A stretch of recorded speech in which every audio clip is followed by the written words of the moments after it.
তো আমরা বিকেলবেলাতে বেরিয়ে পড়েছিলাম, আমি, আমার বোন আর আমার মা। আমার বোনও যাবে পড়তে, তো বোনকে পড়তে দিয়ে যাব একটা জায়গাতে। তো চলো। আর যেতে যেতে জানি না এরা দুজনের রাস্তায় কি এত গল্প করতে করতে যাচ্ছিল, একদম মানে খেয়াল ছিল না কোনো কিছুর। আর এই যে আমার বোন, আমার বোনের স্যারের বাড়ির সামনে দাঁড়িয়ে আছে, একটা বান্ধবী আসবে, তো তারপরে একসাথে ঢুকবে। তো এখানে একটা ছোট আম পড়েছিল, কাঁচা আম, তো সেটারই গন্ধ শুকছিল। এত দারুণ গন্ধটা কাঁচা আমের, মানে ধারণার বাইরে। তো এই যে আমার বনর বান্ধবী চলে এসেছে, আর বনর স্যারের বাড়ির ওখানে এই গাছটাতে কত আম হয়েছে ছোট ছোট, তোমরা হয়তো বুঝতে পারছো না। তো আমরা তারপরে চলে এসেছিলাম এই যে রাজবাড়ির মাঠে, যেহেতু আর কদিন পরেই বারোদোল মেলা, তো কতটা কি প্রস্তুতি চলছে সেগুলোই দেখতে এসেছিলাম।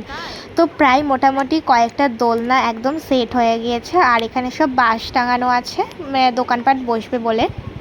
তো এখনও 2 সপ্তাহ বাকি।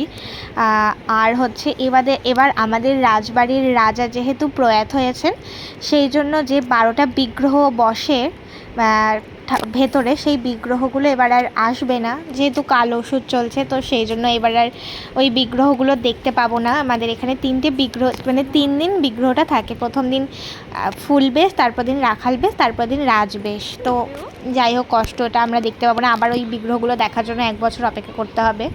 তো এবার আমাদের রাজবাড়িতে বাসন্তী পুজোও হবে না, অন্নপূর্ণা পুজোও হবে না, এই একই কারণে।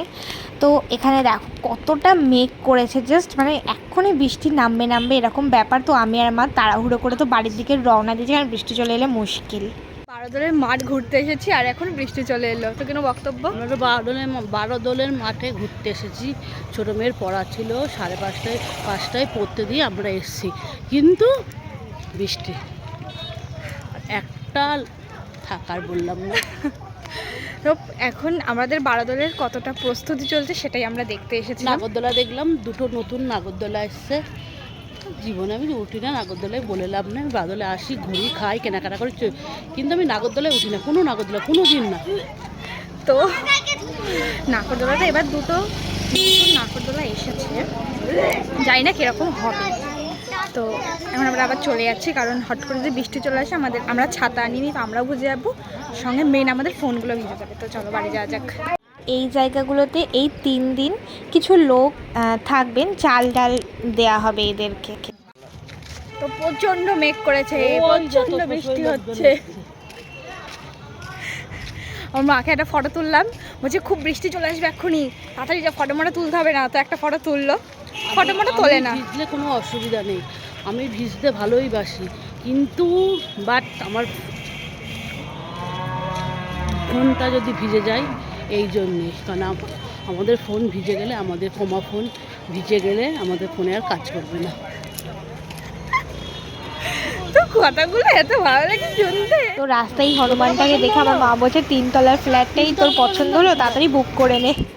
তো তারপরে আমাদের বাড়ির ওইখানে একটা বাড়িতে দেখি কি সুন্দর চন্দ্রমল্লিকা আর হচ্ছে কৃষ্ণচূড়া ফুল হয়েছে, জাস্ট অপূর্ব লাগছে দেখতে, অপূর্ব। তো তারপরে তো আমরা বাড়ি চলে এলাম। তো বাড়ি এসে বিস্কুটটা খেয়ে নিচ্ছিলাম, কারণ এই বিস্কুটটা পাকাকে ভোগ দিয়েছিলাম। তো বিস্কুটটা খেতে এত সুন্দর ছিল, আর এদিক থেকে আমার মা দেখো পাগল হয়ে গেছে, বলছে যে মা সব ঠাকুর বেরিয়ে গেল, আমরা গিয়ে কী দেখবো এখন, মানে মাথা কাজ করছে না মনে হয় আর কোনো এখন। তো তারপরে আমি এই যে বিস্কুটটা খেয়ে নিচ্ছিলাম। তো বিস্কুটটা খেতে এত সুন্দর, মানে বিস্কুটটা তো একদমই মিষ্টি নয়, ঝাল ঝাল মিষ্টির উপরে ভুজিয়া দেওয়া, তো অমায়িক বিস্কুটটা খেতে ছিল। তো বারোদোল বসলে তো আবার বারোদোলের ভিডিও আসবে, তো এই ভিডিওটা কেমন লাগলো জানি অবশ্যই।